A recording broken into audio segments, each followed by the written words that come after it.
YouTube, what's good? See you later gaming here, and welcome to my LEGO Star Wars 2024 Advent Calendar review.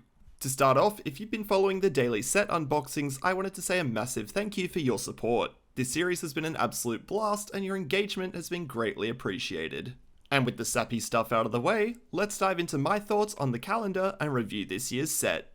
Set number 75395 includes 368 pieces and retails for around $60 Australian. So if you're watching this and wanting to grab one, you can most likely do so at a discount while stocks last. On the box, we see the 25 years of LEGO Star Wars emblem, which, spoiler alert, doesn't actually translate to any special pieces or commemorative items. I feel like this was absolutely a missed opportunity to celebrate the milestone. Sticking to details on the box's cover art is stunning, showcasing the snowy hot setting and teasing the various builds inside.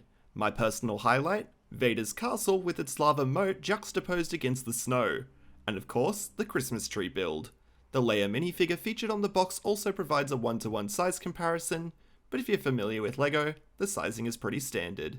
Upon opening the box, it reveals a playmat that complements the snowy theme, perfect for taking daily photos, or in my case, videos. And opening each window is easy. Simply find your day, push in the tab with your finger, and pull back the cardboard. The inside displays simple instructions on how to put it together, and a plastic bag containing all the pieces you'll need. Once you start building, you'll notice that the bags include duplicates of smaller pieces. This confused me at first, thinking that my build was missing parts, but it's honestly such a great idea, given the intended audience. And with that little detail out of the way, let's review each piece, day by day. Starting off at day 1 with the X-Wing. This was a fantastic start. The X-Wing's inclusion resonates with fans across generations, making it an iconic and universally loved first build, and in the original set colours too, so a semi-anniversary throwback. Next up at day 2, Princess Leia. Leia's Christmas sweater perfectly matches the box's Hoth theme, featuring the AT-AT and Snowspeeder battle on the front and the shield generator and Tauntaun on the back. The addition of a pink mug also helps tie the festive vibes together quite nicely. You also have some customization of either happy or grumpy. And while I love this minifigure, I would have preferred the Empire Strikes Back crown braids over the classic buns for a stylistic twist. Next up at day 3 we have the TIE Fighter. Opinions on this one vary online, but most adore the OG colour scheme similar to that of the X-Wing. But I personally found this build slightly finicky, so thank God for editing with my speed building shorts. It's also a very early piece in my opinion and could have appeared in later days. At day 4 we have the B2 Super Battle Droid. This was a relatively simple yet welcome addition. I do find the piece itself a little strange with the open and missing back. It's also ridiculously top heavy and couldn't really stand up without a base plate or blue tack. At day 5 we have the AT-AT. I think this was great and a must have for the Hoth theme. Despite its small size, the build captures the iconic Walker's essence, with the movable feet and slight head rotation that also adds a dynamic touch. At day 6 we have the Y-Wing. The front end looks a little awkward compared to its real life counterpart with the protruding yellow piece.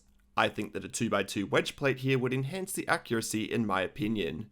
But hey, what do I know? At day 7 we have the mini kit. This was a fun nod to the LEGO Star Wars games. Whilst it confused some people, including my friends, fans of the series will appreciate this Easter egg, and I personally thought it was a great piece. At day 8 we have Jabba's sail barge. For a mini build, I was really impressed at how close this looks to the actual sail barge, and that it's only got roughly 12 pieces. At day 9 we have the Millennium Falcon, a Star Wars Advent Calendar staple. This year's version strikes a good balance between detail and simplicity compared to previous years. However, the tan underside does feel a little out of place, and grey would have been a better choice in my opinion. At day 10 we have Ahsoka Tano. I'm thrilled to add Ahsoka to my collection. The colours and prints are top notch. However, I can see how some people might be a little bit disappointed that she's out of place in a holiday themed set. At day 11 we have the Venator class Republic attack cruiser. Not a lot to say, but this is an absolute standout build for me with excellent detail, despite its small piece count. At day 12 we have Emperor Palpatine shuttle. I initially mistook this for the Lambda class T4A shuttle in my daily unboxings, with the differences only really being the top wing. Displaying this one is a little annoying as the wings have to come up to be in the landed position. If you want to try put it in the flying position, it's way too top heavy and just falls over. A little stand or some feet would have been a great addition here.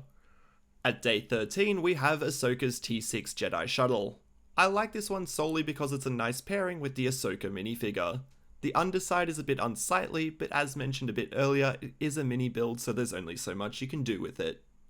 At day 14, we have the Mandalorian Fangfighter. This build resembles that of a Rebel Snowspeeder much closer than a Fangfighter.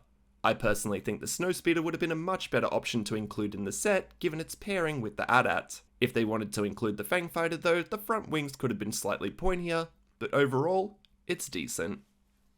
At day 15, we have the 501st Legion Stormtrooper, a classic addition that I'm sure fans will appreciate. And going back to pairings, we obviously had the B2 Battle Droid, so you can set them up to fight if you like. This model also has the addition of the clone's face if you remove the helmet, allowing some customization, similar to Leia as well. Coming in at day 16, we have Hera Syndulla's ship, the Ghost. Whilst the colours are spot on, the design feels a little underwhelming compared to the show and what the ship actually looks like. I feel like this could have been dropped in place of something else. At day 17, we have Luke Skywalker. Similar to Leia's design, Luke also features a Christmas sweater. This one, however, pays homage to Tatooine with detailed prints of the Hutt, dual suns, and the Jawa's sandcrawler. The black glove also adds authenticity, though I'm not a fan of the new hairpiece. I joked on my YouTube comments that it looks a little like Aunt Beru, so a double homage there. At day 18, we have the U-Wing.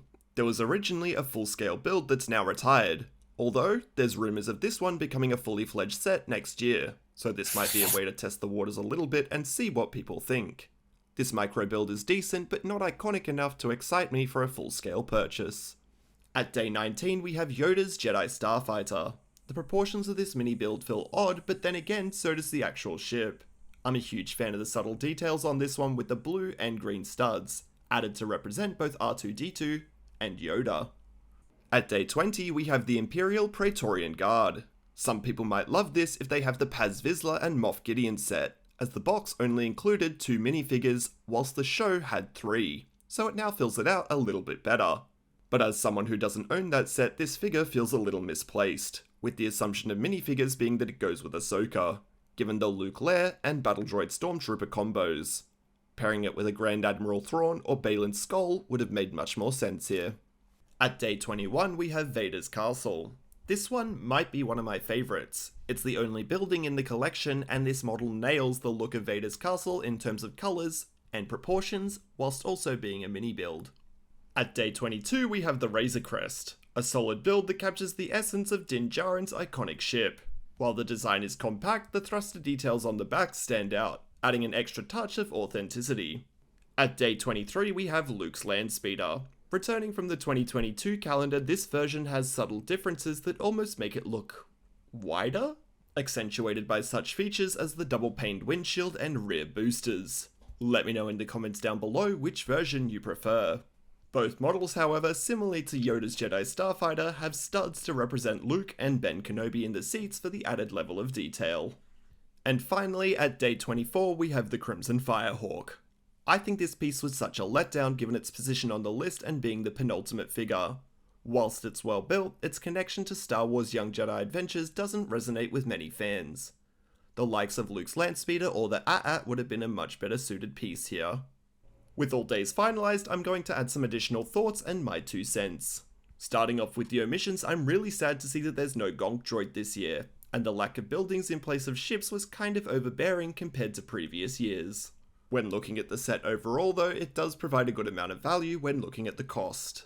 Something I had to remind myself of while reviewing this is, I'm not the target audience. This product is primarily designed for kids, with LEGO and Star Wars anticipating that some adults might buy it for themselves as well, hence the fan service editions like the X-Wing and TIE Fighter.